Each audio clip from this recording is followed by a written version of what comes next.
The word tenebrae in Latin means shadow or darkness. It can also mean night or death. And all of those words are actually very appropriate in speaking about the night that Jesus was arrested and tried and going into the next day when he was crucified. Jesus prayed through the night with his disciples. Judas came with torches with the mob to arrest Jesus. The trial, the miscarriage of justice that it was, occurred during the middle of the night to hide what they were doing. And even though Jesus was crucified in the middle of the day, the Bible tells us that darkness descended upon the earth for 3 hours while Jesus hung on the cross. Now, the Tenebrae service is an ancient tradition in Christian history. The formal liturgy takes place in one of the days leading up to Resurrection Sunday, usually either Thursday, Friday, or Saturday. And many Christian traditions still practice something like that today. Now, tonight I'm not going to go through the formal ritual, but what I do want to do is do some of the readings that walk us through the events of the Last Supper, the arrest of Jesus, the trial, that lead to Jesus' crucifixion. And in the midst of that, I'm going to take breaks between the readings and read some of the words of Michael Card, a contemporary songwriter of our generation who has a particular gift at theologically and poetically capturing what is happening in the life of Jesus. Now, that's it. I'm not going to do anything more than that tonight. But that's intentional. The idea of a Tenebrae service is to allow the darkness to weigh on you, to feel the weight of the darkness. Now, Christians will know that there is hope that follows the darkness, but there was little hope that was felt on that Thursday night when Jesus was betrayed. Now, tomorrow we'll follow a more traditional service order for our Good Friday service that we're going to record and post. But for tonight, we're going to end in darkness. Now, to end in darkness, of course, we must first realize that we begin with light. Jesus himself in the Gospel of John says that I am the light of the world. John signaled this in his prologue in chapter 1 of his Gospel when he wrote this, John 1, verses 9 to 12. The true light that gives light to every man was coming into the world. He was in the world, and though the world was made through him, the world did not recognize him. He came to that which was his own, but his own did not receive him. Yet to all who received him, to those who believed in his name, he gave the right to become children of God. The evening of Jesus' betrayal began with Jesus eating the Passover meal with his disciples. It was the occasion for the institution of the Lord's Supper and our celebration of communion. Let me read the words of Matthew 26, verse 20, and then 26 to 30. It says, when evening came, Jesus was reclining at the table with the 12. While they were eating, Jesus took bread, gave thanks, and broke it, and gave it to his disciples, saying, take and eat, this is my body. And he took the cup, gave thanks, and offered it to them, saying, drink from it, all of you. This is my blood of the covenant, which is poured out for many for the forgiveness of sins. I tell you, I will not drink of this fruit of the vine from now on until that day when I drink it anew with you in my Father's kingdom. And when they had sung a hymn, they went out to the Mount of Olives. Michael Card reflects on this with the words that go like this. An invitation. Come to the table and savor the sight, the wine and the bread that was broken. And all have been welcomed to come if they might, except as their own these two tokens.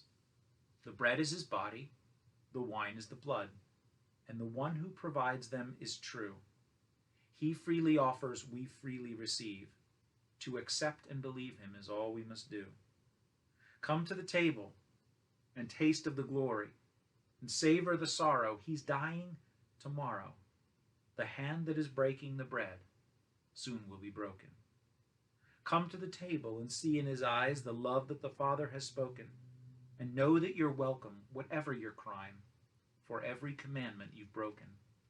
For he's come to love you and not to condemn, and he offers a pardon of peace. If you'll come to the table, you'll feel in your heart the greatest forgiveness, the greatest release. Of course, there was one person at the table that night who did not receive the pardon of peace, was unwilling to come to the table in the spiritual sense. That's what we learn about as Judas betrays Jesus. But first, Jesus goes, as it said, to the Mount of Olives to pray. Before he's betrayed, before he's arrested, he goes to pray and to talk with God about what will happen. The words of Matthew 26, verses 36 to 46. Then Jesus went with his disciples to a place called Gethsemane, and he said to them, "Sit here while I go over there and pray." He took Peter and the two sons of Zebedee along with him, and he began to be sorrowful and troubled. Then he said to them, "My soul is overwhelmed with sorrow to the point of death. Stay here and keep watch with me." Going a little farther, he fell with his face to the ground and prayed, "My Father, if it is possible, may this cup be taken from me. Yet not as I will, but as you will." Then he returned to his disciples and found them sleeping. "Could you men not keep watch with me for 1 hour?" he asked Peter. "Watch and pray, so that you will not fall into temptation. The spirit is willing, but the body is weak." He went away a second time and prayed, "My Father, if it is not possible for this cup to be taken away from me unless I drink it, may your will be done." When he came back, he again found them sleeping because their eyes were heavy. So he left them and went away once more and prayed the third time, saying the same thing. Then he returned to the disciples and said to them, "Are you still sleeping and resting? Look, the hour is near, and the Son of Man is betrayed into the hands of sinners. Rise, let us go. Here comes my betrayer." Michael Card reflects on the words of Jesus in the garden and what happened there. He does it from the perspective of the angels who might have been watching on as Jesus was praying this prayer to God. Listen to what Michael Card says. He says, "Trembling with fear, alone in the garden, battle before the final war, blood became tears there in the garden to fall upon the silent stone. There in the darkness, the light, and the darkness stood still. Two choices, one tortured will. And there, once the choice had been made, all the world could be saved by the one in the garden.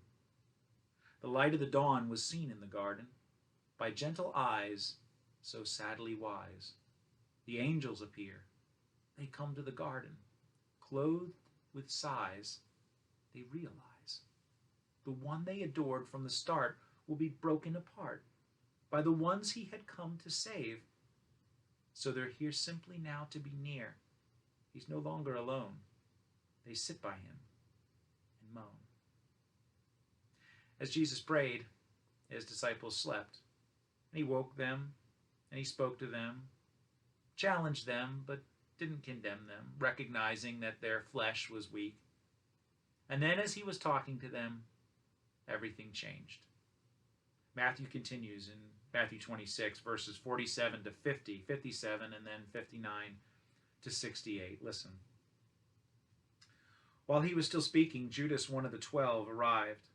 With him was a large crowd armed with swords and clubs, sent from the chief priests and the elders of the people. Now the betrayer had arranged a signal with them. 'The one I kiss is the man. Arrest him.' Going at once to Jesus, Judas said, 'Greetings, Rabbi,' and kissed him. Jesus replied, 'Friend, do what you came for.' Then the men stepped forward, seized Jesus, and arrested him. Those who had arrested Jesus took him to Caiaphas, the high priest, where the teachers of the law and the elders had assembled. The chief priests and the whole Sanhedrin were looking for false evidence against Jesus so that they could put him to death. But they did not find any, though many false witnesses came forward. Finally, two came forward and declared, "This fellow said, 'I am able to destroy the temple of God and rebuild it in 3 days.'" Then the high priest stood up and said to Jesus, "Are you not going to answer? What is this testimony that these men are bringing against you?" But Jesus remained silent. The high priest said to him, "I charge you under oath by the living God. Tell us if you are the Christ, the Son of God." "Yes, it is as you say," Jesus replied. "But I say to all of you, in the future you will see the Son of Man sitting at the right hand of the Mighty One and coming on the clouds of heaven." Then the high priest tore his clothes and said, "He has spoken blasphemy. Why do we need any more witnesses? Look, now you have heard the blasphemy. What do you think?" "He's worthy of death," they answered. Then they spit in his face and struck him with their fists. Others slapped him and said, "Prophesy to us, Christ. Who was it that hit you?" The word of the Lord. Michael Card reflects on the betrayal of Judas, the song he wrote called "Traitor's Look." Listen to what he says. "How did it feel to take the place of honor at the meal? To take the sup from his own hand, a prophecy to seal?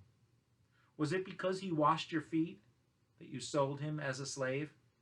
The Son of Man, the Lamb of God, who'd only come to save. The silver that they paid to you from out their precious till was meant to buy a spotless lamb, a sacrifice to kill. How heavy was the money bag that couldn't set you free? It became a heavy millstone as you fell into the sea. Now, Judas, don't you come too close. I fear that I might see that traitor's look upon your face might look too much like me.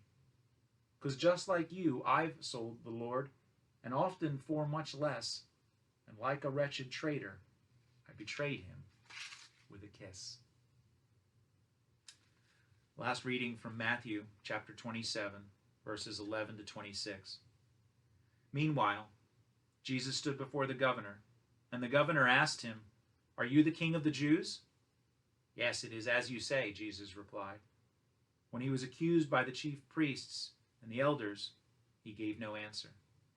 Then Pilate asked him, "Do you hear the testimony that they are bringing against you?" But Jesus made no reply, not even to a single charge, to the great amazement of the governor. Now it was the governor's custom at the feast to release a prisoner chosen by the crowd. At that time they had a notorious prisoner called Barabbas.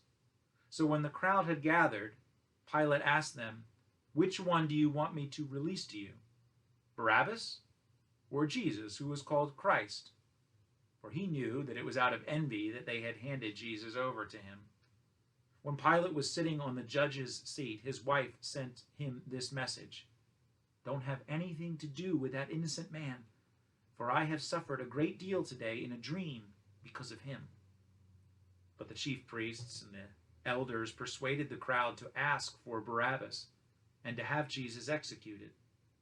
"Which of the two do you want me to release to you?" asked the governor. "Barabbas," they answered. "What shall I do then with Jesus, who is called Christ?" Pilate asked. They all answered, "Crucify him." "Why? What crime has he committed?" asked Pilate. But they shouted all the louder, "Crucify him." When Pilate saw that he was getting nowhere, but that instead an uproar was starting, he took water and washed his hands in front of the crowd. "I am innocent of this man's blood," he said. "It is your responsibility." And all the people answered, "Let his blood be on us and on our children." Then he released Barabbas to them, but he had Jesus flogged and handed him over to be crucified.